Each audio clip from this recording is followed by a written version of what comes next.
Hi, I'm Garrett, and welcome to the Greenhouse. So, you wrote a script. Your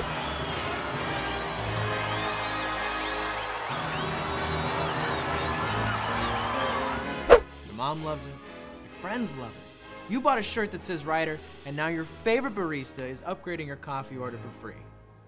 Congratulations. Everything's great, but then it happens. You get notes. Notes can come from anywhere. Friends, a writer's group, even random strangers on the street. And half the time, you don't even ask for them. But today on the Greenhouse, we're going to discuss a specific type of notes called coverage.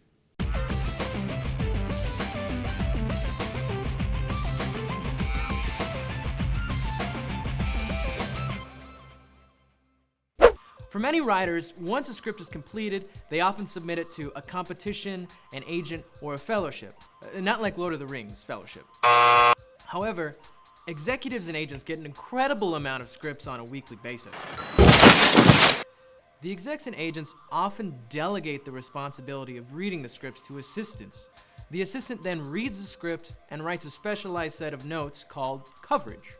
Coverage, as defined by lightfilmschool.com, is a synopsis written by someone who has read a screenplay or teleplay. The coverage the assistant writes is then used by the exec to help weed the good screenplays from the bad ones. What do you mean Intergalactic Spider Party won't be an instant classic? What do they know? Reading the final recommendations of the assistant helps the producers and agents decide which scripts they want to option and what writers they want to represent. In addition to helping execs, coverage can also help the writers themselves. The detailed notes about story structure, character, and potential technical or style issues help writers know what to address when going through rewrites, and knowing is half the battle.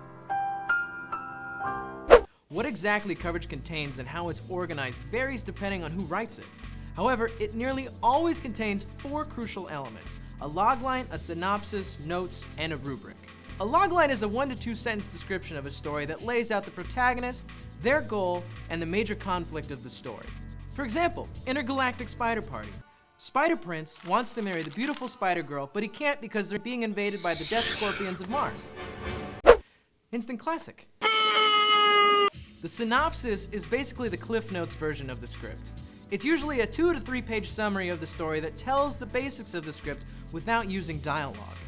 The notes include the reader's feedback on the premise, story, characters, dialogue, plot, and pacing of the script.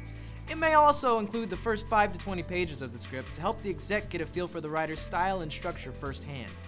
And finally, a rubric.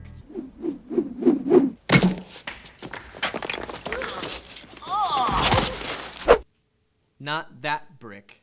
I don't know what we're yelling about! It's basically the script's report card. It breaks down the script into categories such as story and dialogue.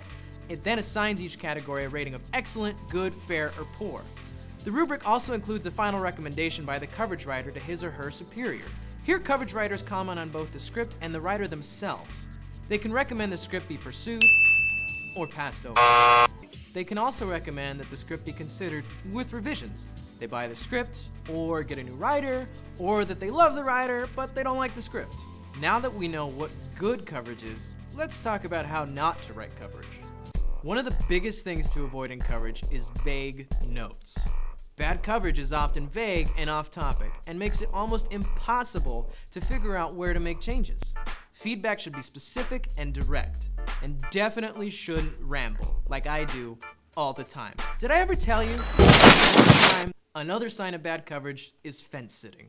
In coverage, the coverage writer has to take a stance on the coverage they're presenting. If they recommend the script, they have to tell very clearly why they recommend it. And if they think it should be passed over, then they need to give lots of reasons why. The point of coverage is to help the executive make a decision, so the coverage writer themselves needs to be decisive.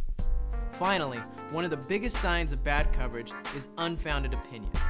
Though it's sometimes fun to give negative feedback, snarky, dismissive language in coverage is generally unhelpful. Your coverage needs to present your analysis in a professional manner that talks about the specific merits and downfalls of the story itself, and not just your personal opinions. Every story should be given the benefit of the doubt regardless of your feelings on the premise.